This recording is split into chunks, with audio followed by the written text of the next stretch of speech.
సరిగ్గా 1,00,000 సంవత్సరాల కిందట తోకలున్న జీవులతో పాటు తోకలేని జీవులు కూడా పుట్టుకొచ్చాయి. మానవుడు కోతి నుంచి వచ్చాడు అంటున్నారు తప్ప అది ఏ కోతి నుండి ఉద్భవించాడో ఏ సైంటిస్టు తేల్చలేకపోయారు.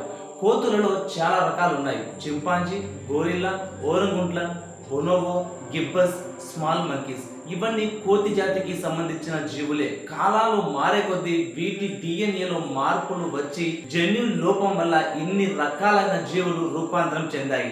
ఫర్ ఎగ్జాంపుల్, ఇప్పుడు మీరు చూస్తున్న కుక్కలు నక్క జాతి నుండి వచ్చాయి, పులులు పిల్లి జాతి నుండి వచ్చాయి, కోళ్లు డైనోసార్ జాతి నుండి వచ్చాయి. ఇలా చెప్పుకుంటూ పోతే మేకలు జింక జాతి నుండి, గుర్రాలు గాడిద జాతి నుండి, ఇలా ఒక్కటేంటి కింది నుండి పైకి, పై నుండి కిందికి జన్యు లోపం వల్ల రూపాంతరం చెందిన జీవులు ఈ భూమి మీద కోట్లకు పైగా ఉన్నాయి. వాటిలో తోకలున్న జీవులు కొన్ని, తోక లేని జీవులు కొన్ని. నిజానికి చెప్పాలంటే ఈ భూమి ఒకప్పుడు ముక్కలు ముక్కలుగా విరిగి ఉన్న ఒక ఆస్ట్రాయిడ్ గా ఉండేది. కొన్ని కోట్ల సంవత్సరాల తర్వాత ఈ భూమి ఈ విధంగా రూపాంతరం చెందింది. అలా చెందిన తర్వాతే ఎన్నో జీవరాశులు ఈ భూమి మీద పురుడు పోసుకున్నాయి. ఆ గుంపులో జంతువులతో పాటు మానవుడు కూడా కలిసే పుట్టాడు. అలాంటి మానవుడికి ఈనాటికి తోక ఎందుకు లేదో ఈ వీడియోలో క్లియర్గా చెప్పబోతున్నాను. వీడియోని ఎక్కడ స్కిప్ కొట్టకుండా ఒకే ఒక లైక్ కొట్టి వీడియోని కంటిన్యూ చేయండి. కొన్ని మిలియన్ల సంవత్సరాల కిందట కోతి నుంచి మానవుడు ఉద్భవించినప్పుడు కోతిలో ఉండే అన్ని అవయవాలు వచ్చాయి, ఇంక్లూడింగ్ తోకతో సహా. కానీ ఆ తోక సైజు చాలా చిన్నదిగా ఉండేది. అయితే అది తోక కాదు, వెన్నుపూస కింది భాగాన కాస్త ఎక్కువగా ఆ ఎముక పెరిగేది. దీన్ని జంపింగ్ జన్యువులు అని పిలుస్తారు. ఒక రకంగా చెప్పాలంటే ఇది డిఎన్ఏ అండ్ ఆర్ఎన్ఏకి సమానం.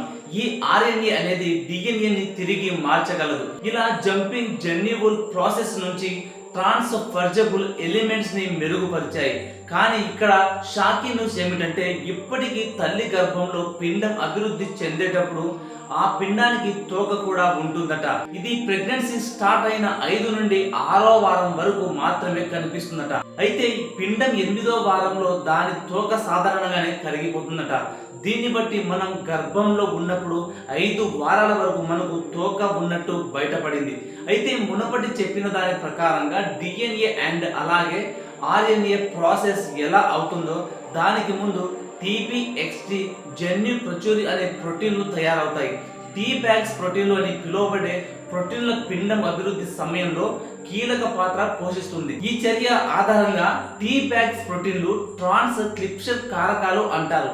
దీని అర్థం ఏమిటంటే పిండంలోని వెన్నుముక కాలం యొక్క పూర్వగామి అయిన నోటోకార్డ్స్ అభివృద్ధికి ప్రచురించ ప్రోటీన్లు ముఖ్యమైన పాత్రలు పోషిస్తాయి. మానవునికి తోక లేకపోవడానికి ఈ నియంత్రణే కారణం. దీంతో నోటోకార్డ్స్ పుట్టుకకు ముందు అదృశ్యం అవుతుంది. ఈ విధంగా నోటోకార్డ్స్ న్యూరల్ ట్యూబ్ యొక్క అభివృద్ధిని నియంత్రించడంలో సహాయపడుతుంది. ఇది కణాల పొర లాంటిది.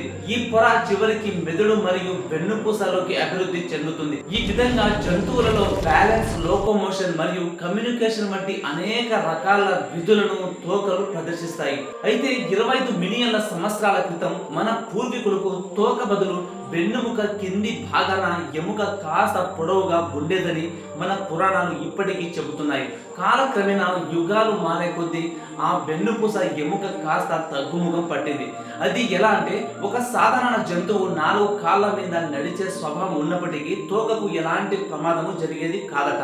ఎప్పుడైతే మన పూర్వీకులు అని చెప్పుకుంటున్న కోతి జాతికి చెందిన జంతువులు ఆహారం వెతకడం కోసం నిటారుగా నిల్చోవడం మొదలు పెట్టారో, అలాగే 2 కాళ్ళపై పరిగెత్తడం అలవాటు చేసుకున్నారో అప్పటి నుంచి ఈ తోకకు ప్రమాదం వాటిల్లిందని మన పురాణాలు చెబుతున్నాయి.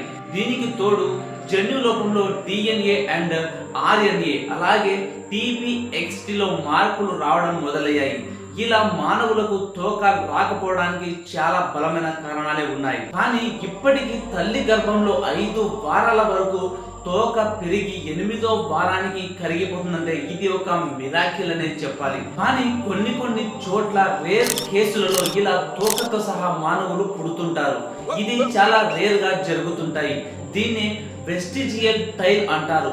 ఇలా తోకతో పుట్టిన మానవులు ఇది ఒక సిండ్రోమ్ అనుకొని దీన్ని ఆపరేషన్ చేసి ఆ తోకని తొలగించుకోవాలి అనుకుంటారు. కానీ అది అంత ఈజీ కాదు. ఎందుకంటే ఈ తోకలు వెన్నుపూస ఎముకను ముడిపడి ఉంటుంది.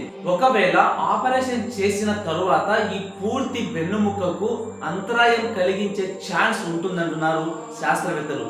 సో తోక గురించి మీరు పూర్తిగా తెలుసుకున్నారు అని అనుకుంటున్నాను. ఈ వీడియోలోని ఏ పాయింట్ అయితే మీకు బాగా నచ్చిందో ఆ పాయింట్ ని నోట్ చేసి కింద కామెంట్ సెక్షన్ లో తప్పకుండా పోస్ట్ చేయండి. అలాగే ఈ టోటల్ వీడియో గురించి మీరేమనుకుంటారో కింద కామెంట్ సెక్షన్ లో పోస్ట్ చేయండి.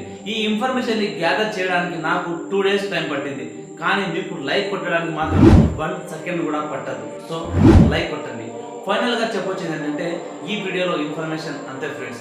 వీడియో పూర్తిగా చూసినందుకు థ్యాంక్స్. ఇలాంటి ఇంట్రెస్టింగ్ ఫ్యాక్ట్లు మరిన్ని మీరు తెలుసుకోవాలి అనుకుంటే మన ఛానల్ ఇప్పుడే సబ్స్క్రైబ్ చేసుకొని పక్కనే ఉన్న గంట సింబల్ని కూడా ఆన్ చేయండి. ఇంకో మంచి ఎపిసోడ్తో మీ ముందుకు వచ్చేసినంత వరకు సెలవు. బాబాయ్. Next day. See you next video. మంచిది.